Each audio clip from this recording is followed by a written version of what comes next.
Hello நண்பர்களே, 4ஆம் அத்தியாயத்தை கேட்போமா? வாழ வேண்டும் உன்னோடு, இந்த மந்திரம் மட்டுமே என்னோடு. கொட்டும் அருவியில் உடல் நனைத்தால் உண்டாகும் சிலிர்ப்பை பிரீத்தி உணர்ந்தாள். தாலாட்டும் அவன் பார்வையில் இவள் மனம் தள்ளாடியது. ஏதோ ஒரு குளிர் நதியில் தள்ளப்பட்டதைப் போல உணர்ந்தாள். யார் நீ? வெகு பிரியத்துடன் அவன் கேட்டான். காதலோ காமமோ கலக்காத அரிதான பிரியம் அது. பிடித்தவர்களிடம் காட்டும் பிரியம். அது பிரீத்திக்கும் பிடித்திருந்தது. பிரீத்தி. பிரீத்தி, அழகான பெயர். அவனது பார்வை உன் பெயர் மட்டுமல்ல, நீயும் அழகுதான் என்று சொல்லாமல் சொன்னது. பிரீத்தியின் மனதுக்குள் பட்டாம்பூச்சிகள் பறந்தன. பெயர் தெரியாத பறவை ஒன்று பாடியபடி நதிநீரில் நீர் குடித்தது. சலசலத்து ஓடிய நதியின் பாடலும் பறவையின் பாடலுடன் சேர்ந்து கொண்டது. குளிர் நிரம்பிய மலை காற்றும் சன்னமாக தெளித்த மழையின் சாரலும் அவளை மாய உலகொன்றுக்குள் ஈர்க்க முயன்றன. எங்கிருந்து வர? அடுத்த கேள்வி. பிரீத்திக்கு அவன் முகம் பார்த்து பேச வேண்டும் போல இருந்தது. முடியவில்லை. லேசாக அவன் முகம் பார்ப்பதும் அவனது பார்வையை சந்தித்தால் பதறிப்போய் வான் மேகங்களையும் மலை முகடுகளையும் பார்ப்பதுமாக பதில் சொல்லிக் கொண்டிருந்தாள். பூனாவிலிருந்து. நடுக்கத்துடன் சொல்லிவிட்டாள். அவளது நடுக்கத்தை உணர்ந்தவன் மெல்லச் சிரித்தான். வெறும் வாய்தான் போல. எதற்காக இதை சொல்கிறான் என்று அவள் கேட்கவே இல்லை. அதை கூட அறியாத அப்பாவியா அவள்? கானகத்தில் கண்டவனை கந்தர்வன் என்று சொல்லி சைட்டடிக்கும் படுபாவி அல்லவா அவள்? நானும் போகணும். எங்கே போகணும்? அத்தை வீட்டுக்கு. தெளிவாகத்தான் பேசுகிற. இவ்வளவு தெளிவாகாது. மொட்டையா அத்தை வீடுன்னு சொன்னால் எப்படி? உன் அத்தை வீடு எங்கே இருக்கு? யாருக்கு சார் தெரியும்? நான் இது வரைக்கும் என் அத்தையின் வீட்டுக்கு வந்ததே இல்லை. இதுதான் ஃபர்ஸ்ட் டைம். ஏன், அவங்க உன் சொந்த அத்தை தானே? சரியா போச்சு போங்க. நீங்கள் கேட்டதை மட்டும் என் அப்பா கேட்டிருக்கணும். சண்டைக்கு வந்திருப்பார். அவங்க என் அப்பாவோட பிறந்த சொந்த தங்கை சார். அவ்வளோ பாசமாக உங்கள் அத்தை மேலே. இவ்வளோ பாசக்காரங்க ஏன் அத்தையும் ஊருக்கு வந்து போகலை? குடும்ப சண்டையா? சண்டையா? அத்தை கூடவா? அப்பாவா? நெவர். அத்தைக்காக அப்பா எதையும் செய்வார்.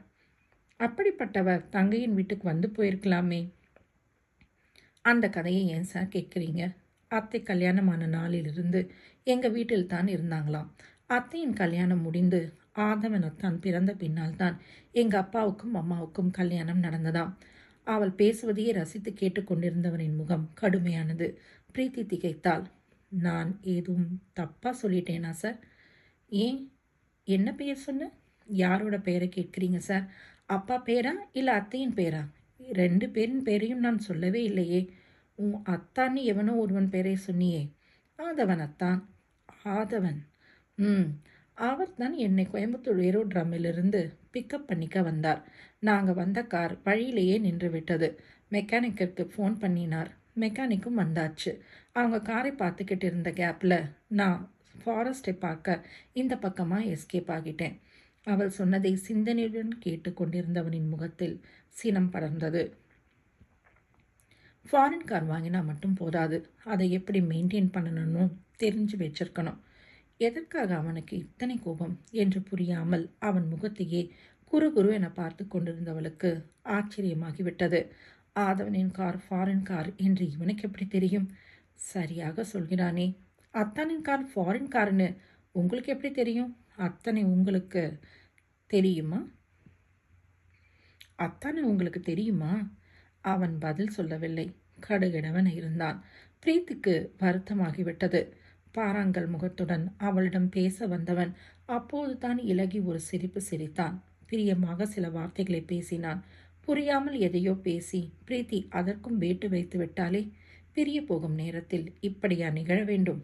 கோபமா இருக்கீங்களா? தழுதழுத்த அவளது குரலில் என்ன நினைத்தானோ ஒரு பெரும் மூச்சுடன் தோள்களை குலுக்கிக் கொண்டான். வானத்தை அண்ணாந்து பார்த்தான். அங்கே என்ன இருக்கிறது என்று பிரீத்தியும் பார்த்தாள். அவள் பார்த்தபோது மேகங்கள் தான் இருந்தன. புதிதாக எதுவும் இல்லை. அவளது செய்கையை கவனித்தவனின் முகத்தில் மென்மை மீண்டது. சிறு குழந்தையை ரசிப்பதைப் போல அவளை பார்த்தான். வெல்கம் என்றான். எதற்கு? புரியாமல் கேட்டாள் பிரீத்தி. அவன் தான் எந்த நேரம் எதை பேசுகிறான் என்று தெரிய மாட்டேங்கிறதே.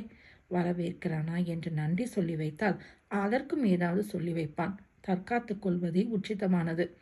இது கூட தெரியாதா மக்கா நீ?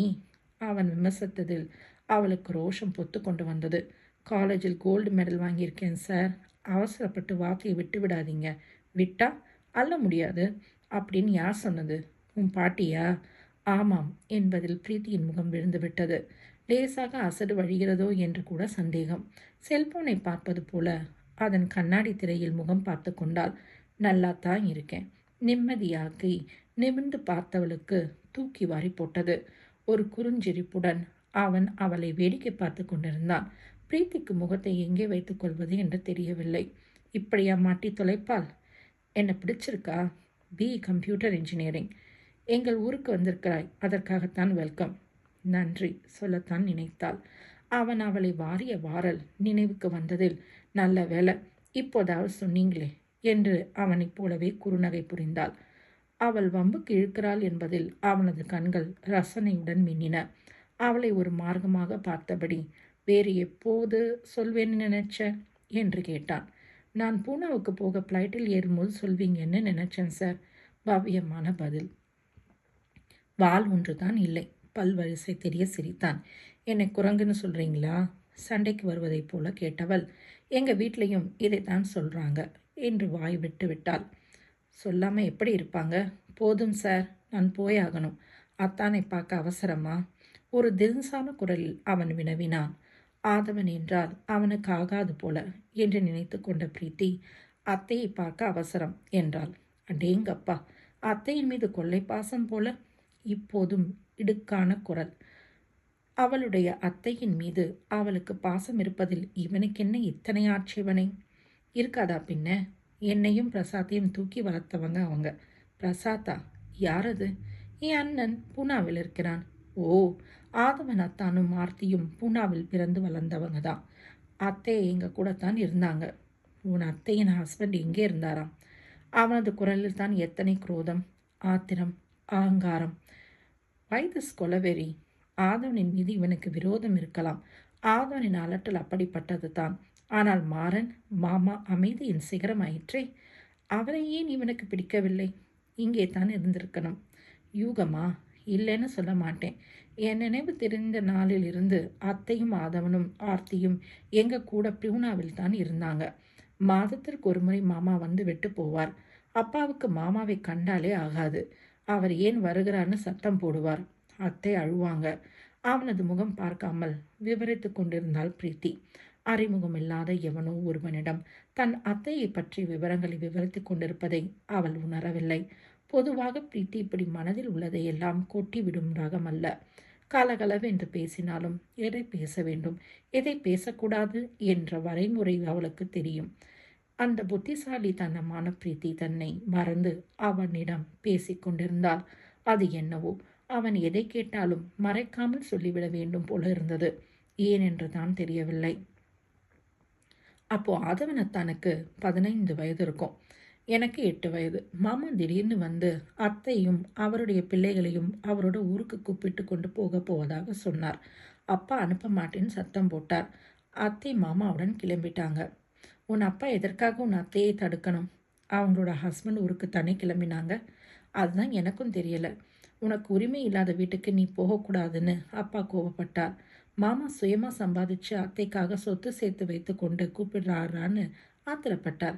யாரோ ஒருத்தங்களோட நிம்மதிக்காக அத்தை தன்னோட சுயமரியாதையை தொலைக்கணுமான்னு கேட்டார். ஓ! அவனது கண்கள் சிவந்தன. ரௌத்ரமான அவனது ஓவில் அதிர்ந்து அவன் முகம் பார்த்தவளுக்கு பயமாக இருந்தது. எதற்காக இந்த கோபம்? யார் மீது கோபம்? உன் அத்தை சுயமரியாதையை தொலைத்தது தான் உன் அப்பாவின் கண்களுக்கு தெரிந்திருக்கிறது. ஏன்னா உன் அத்தை தானே உன் அப்பாவுடன் பிறந்தவங்க. மன நிம்மதியை தொலைத்து விட்ட வேறு எந்த ஆத்மாவை பற்றியும் ஏன் அவர் நினைத்து பார்க்க போகிறார்? பிரீத்தி திருதிருத்தாள். அவனுடைய அப்பா தன் தங்கையின் மீது பாசம் வைத்தால் இவனுக்கு என்ன வந்தது? அன்றைக்கு கிளம்பி அத்தையுடன் நானும் போவேன் அழுதேன். அப்பா முதுகில் 4 சாத்து சாத்தி ரூமுக்குள் தள்ளி கதவை சாத்திட்டார். உன் அத்தையின் மீது இருந்த கோபத்தை உன்னிடம் காட்டியிருப்பார். அவன் முகத்தில் சிரிப்பு விரிந்தது. நான் மாத்து வாங்கினதில் சாருக்கு இவ்வளவு சந்தோஷமா? பிரீத்திக்கு தாங்கவில்லை. மனதில் பட்டதை சொன்னேன் என்று சிரித்தான். போதும் சார், வாய் வலிக்கப் போகுது. பேசியபடியே அவர்கள் காட்டை கடந்து சரிவில் ஏறிவிட்டார்கள்.